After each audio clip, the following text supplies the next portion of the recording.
there's only one linebacker I want to target in that first round. That's that kid, Nakobe Dean out of Georgia. Woo! Now, I know he's a little bit small, and I know who Seth likes, and I know he's going to take the platform momentarily. But every time I watch Nakobe Dean play football, he's on the shades ball. of Micah Parsons comes to mind. And I don't want to see Nakobe Dean playing for another team in this division, and you got to face Micah Parsons twice and Nakobe Dean twice.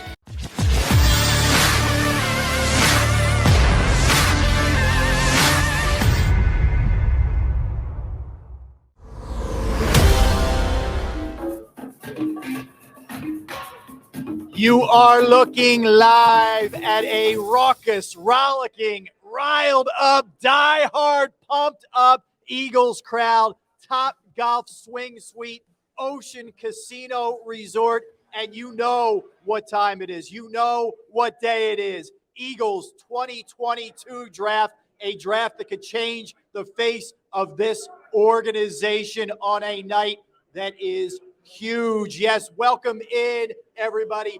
JAKIB Draft Special, and we have a cast of thousands here tonight.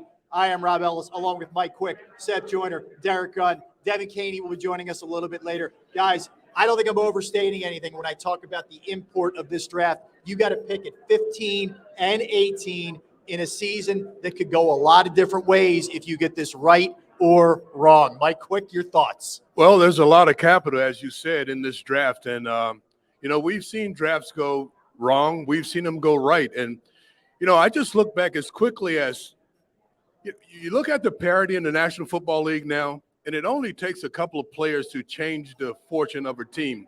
I think about Cincinnati Bengals when 2 years ago, they were the last team in their division. They ended up in the Super Bowl. Right. And a lot of that is done on this night in the draft when you're able to position yourself, and the Eagles have positioned themselves to make sure that you get the picks that are going to make a difference in your franchise.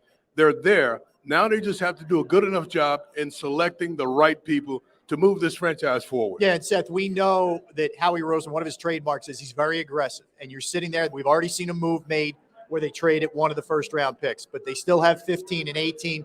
There's a lot of smoke. Leading up to this night, until that first trigger's pulled, there's a lot of smoke and a lot of stuff that's going around.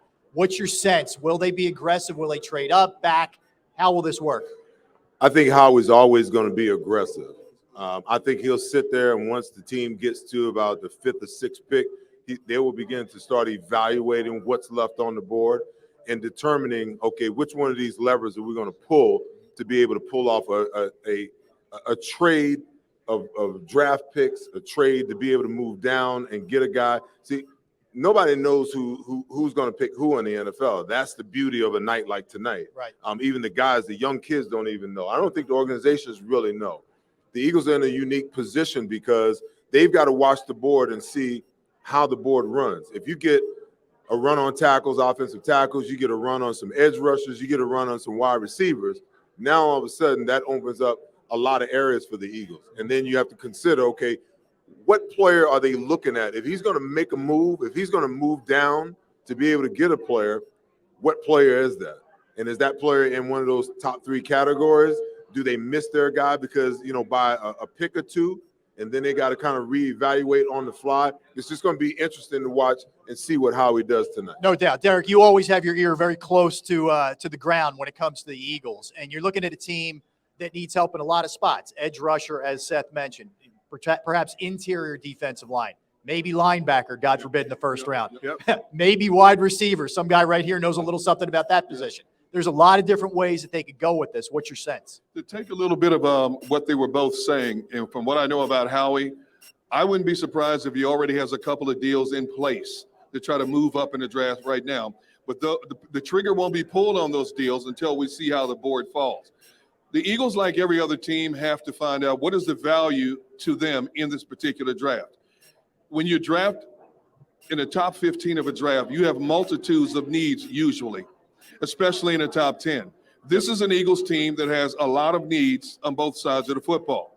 So they already have their board set. They already know what player they want. It's just a matter of how they fall. As we all know, when you talk about the draft, we see all these mock drafts for a month leading up to the draft, and players jockey positions. Yep. And when the draft unfolds, outside of the first 1 or 2 players, the draft never goes the way you think it's going to go because all of a sudden trades start to happen. Know this about Howie Roseman. In the last 6 drafts, he's made moves in 3 of them. That's right. He dropped out of the first round in 1, and he stayed pat in 2. Yep. So we don't know what Howie's thinking right now, but I do know enough about him to know he's on the phone talking to a bunch of people, or he already has scenario A, B, and C in place. So I can't wait to see exactly what they're going to do, especially with that 15th pick, because I'm like these guys. I wouldn't be surprised if he took that 2nd pick and moved out of the first round to get more draft capital. So that's what I'm expecting. Quite honestly, Seth talked about the run of players. If you see a run of, say, offensive linemen and some of these guys that they really covered that could be pass rushers, I think that you could possibly see Howie moving up, even that 15 pick, to go and get one of these guys if they start to fall in place. I could see them going up to 10 or 12. And trying to make sure that they get the pass rusher that they covet. I know the kid out of Oregon, they love him. And if they're able, I love him. Absolutely. So Thibodeau, to me, would fit perfectly with this defense, and I think he would be a difference maker in this defense. Here's the best case scenario for the Eagles. If there's an unexpected run of quarterbacks in the top 12, that means other players are going to fall into their lap. If there's 1 or 2 offensive linemen we're now thinking about that's going to go in the top 10 or 12, that benefits the Eagles in terms of players that are going to fall into their lap. So they don't have to make a move because everything they want is right in front of them, whether it's an edge rusher, a D tackle, a cornerback, another wide receiver. Yeah. How about this crowd, by the way? Let's hear it from the people. This crowd is awesome, man. I think we need an Eagles chant. Are we ready? Here we go. Get him, Seth. E-A-G-L-E-S,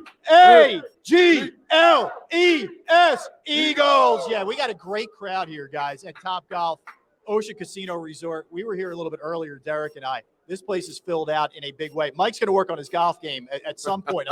He needs some help from what I'm hearing. I do need help. It's been a bit of a struggle, but look, we're going to be with you the entirety, guys, of this first round until the Eagles pick. After the Eagles pick, if they trade back, if they trade up, whatever the case may be, we'll keep you up to speed on whatever the Birds do and whatever everybody else does. Because here's the thing. The fascinating thing about this, Seth, is even when they're picking at 15, you start to watch what's happening in front of them. Sure. A run on offensive linemen, a run on quarterbacks. That's good for the Eagles. Perhaps, you look at a team like the Giants who declined the 5th-year option on Daniel Jones. Maybe they're grabbing a quarterback. Maybe they want to trade back because of that. There's so many different ways that this thing could go. Well, the mystery is, what do the Eagles want? What player are they earmarking here? That to me is the $1 million question. We've been speculating. I'm so sick and tired of at least mock drafts. Hey, 1,000.10. I just want to see, what it is. I want to understand, what does Howie believe, because I've heard it said that he has control over the drafts, the roster, and roster decisions. Yeah. Okay? Yes. So if he's making all those decisions, I'm curious to see exactly what he feels as though the Eagles' needs really are. I mean, we've all got our own opinions. I think that this should be a defense-centric draft because the offense is ahead of the defense. Yeah. But I also know that Jeffrey Lurie has said that he believes that you win championships in the NFL today with elite-level offenses, okay? So now is the mindset that, hey, we're just going to outscore everybody? Because if you go back and you look at the Eagles' defense last year, the first 7 games against the tough part of the schedule, it weren't very good. So that means that if you're going to be offense-centric in your thinking, then you better be ready to score 35 to 40 points a game in order to win and hope that you have the ball last. But I just feel like at some point you're going to have to stop somebody in order to be successful. And this draft on the defensive side of the ball is deep in cornerbacks, deep in edge rushers, and you got 2 linebackers that are sitting right there that the Eagles have ignored ever since Michael Kendrick in the 3rd round. That could be a difference maker. They could change the culture and the way that your defense looks at how you play the game, because they're both leaders. They're both fast. They're both nasty.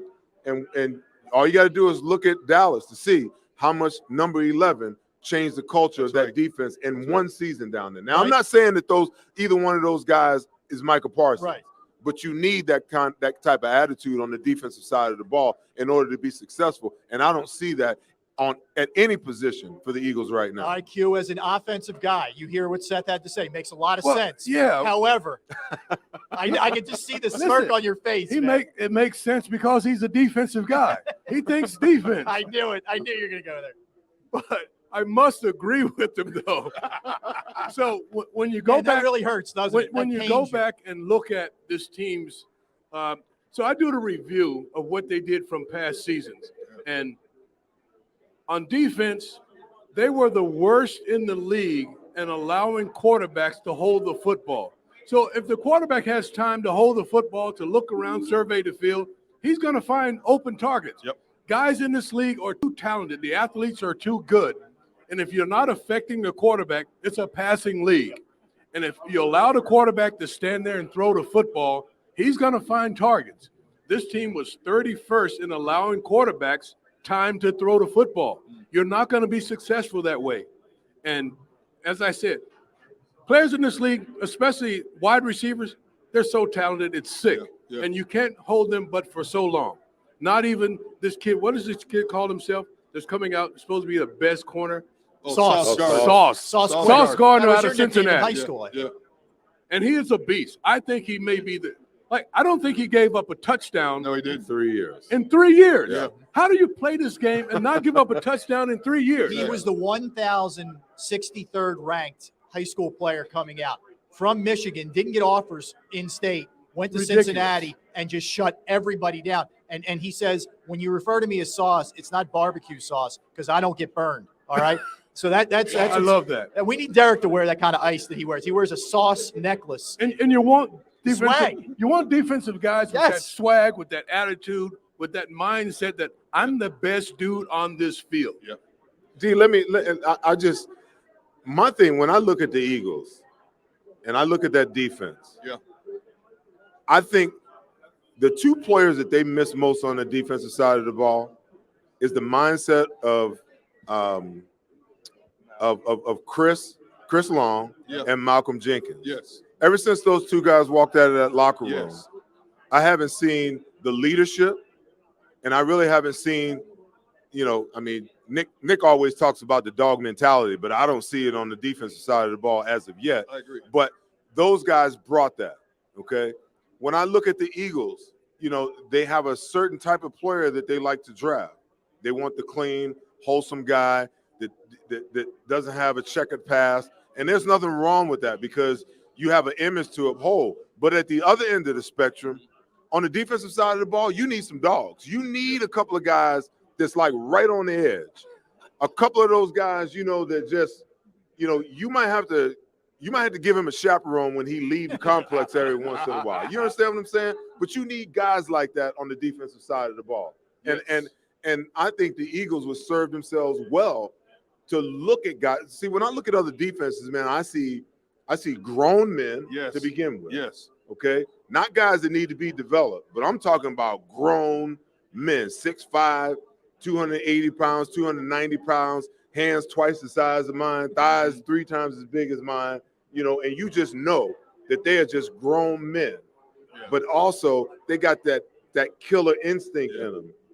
And that's wired in them. And how do you evaluate for that? That's what the Eagles need. That's what the Eagles defense over the history has been built upon. And I don't see it on our defense. So what you're saying is they need a couple of Seth Joyners 2.0. Is that what you're saying? Yeah, I didn't need no chaperone. Yeah, well, yeah, but you're right. You know what? There's nothing wrong with drafting players that have an edge. Right. Everybody's not the clean-cut kid who went to the parochial school.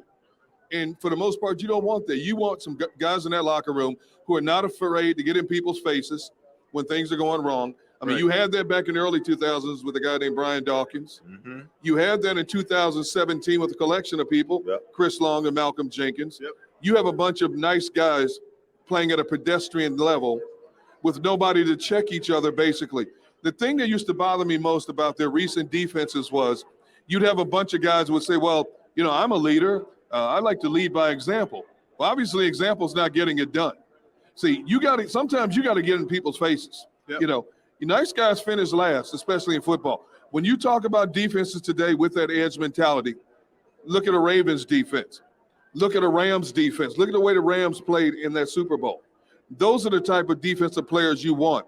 And when you check these guys off, when you talk to them at the combines, you talk to them at their pro days, if a guy's wired a little different, but you look at him on film and say, you know what? He is always around the football. Boom, that's the guy I want on my team.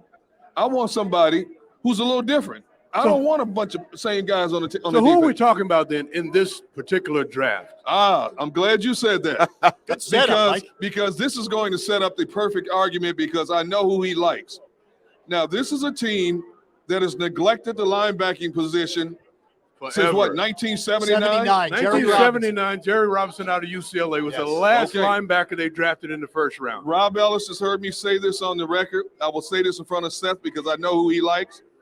There's only one linebacker I want to target in that first round. That's that kid, Nakobe Dean out of Georgia. Woo! Now, I know he's a little bit small, and I know who Seth likes, and I know he's going to take the platform momentarily. But every time I watch Nakobe Dean play football, he's on the shades ball. of Micah Parsons comes to mind. And I don't want to see Nakobe Dean playing for another team in this division, and you got to face Micah Parsons twice and Nakobe Dean twice. He's got a great bend move. Sideline to sideline, I don't think there's a defender in the draft who's faster than him. He sticks his nose in there. He's a great pass rusher. He can drop back in coverage. He's only 5'11", about 230. But Seth, to my argument, I will throw these names at you. Devin White, Devin Bush, Levante David, okay? Small linebackers who are some of the most feared linebackers in the game today. I want a disruptor. I want a guy who's as close to a finished product, making a transition from the college to the pros at that position as possible. That's why he's rated the number one linebacker in the draft. Okay, so I will say this.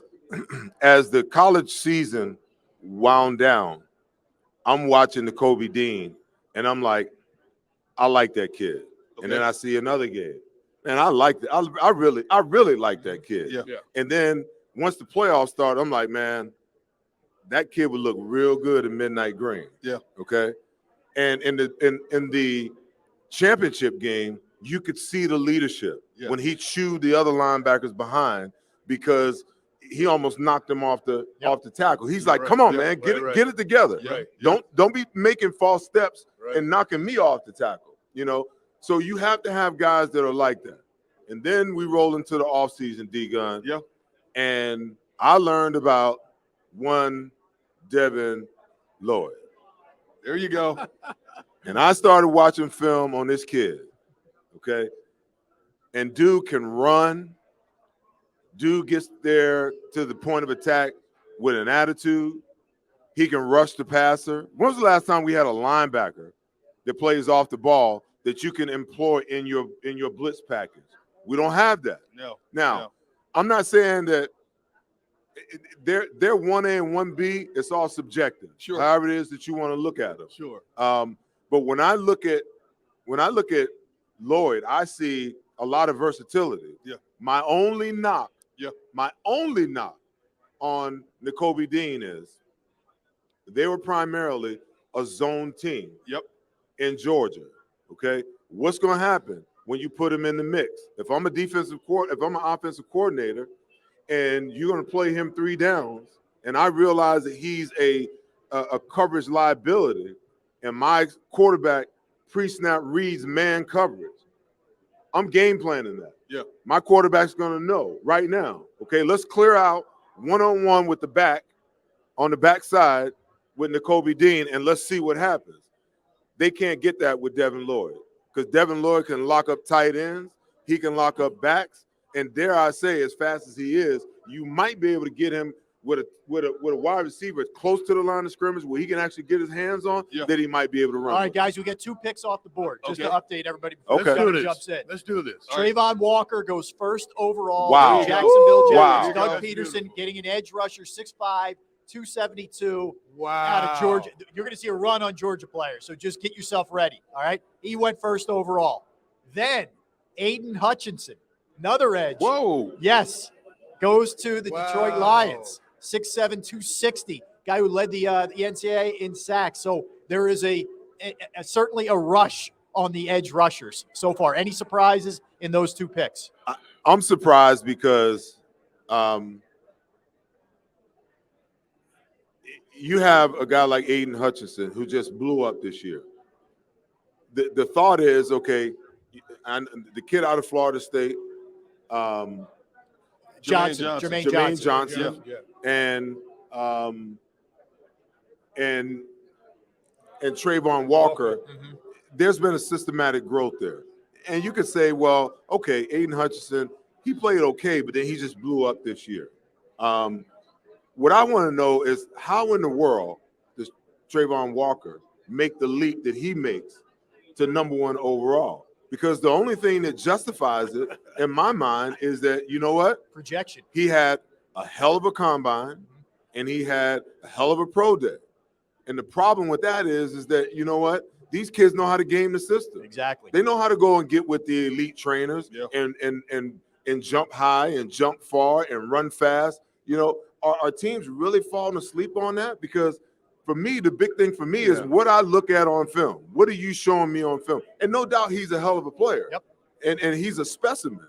But I'm just trying to figure out how in the world did he jump over Thibodeau and Aiden Hutchinson, who was the odds-on favorite to be the #1 overall pick. That's why the draft is so fascinating. That's you just why never know. You can't go anywhere because we don't know what is going to happen here, and the Eagles are getting closer and closer. So we got a couple down.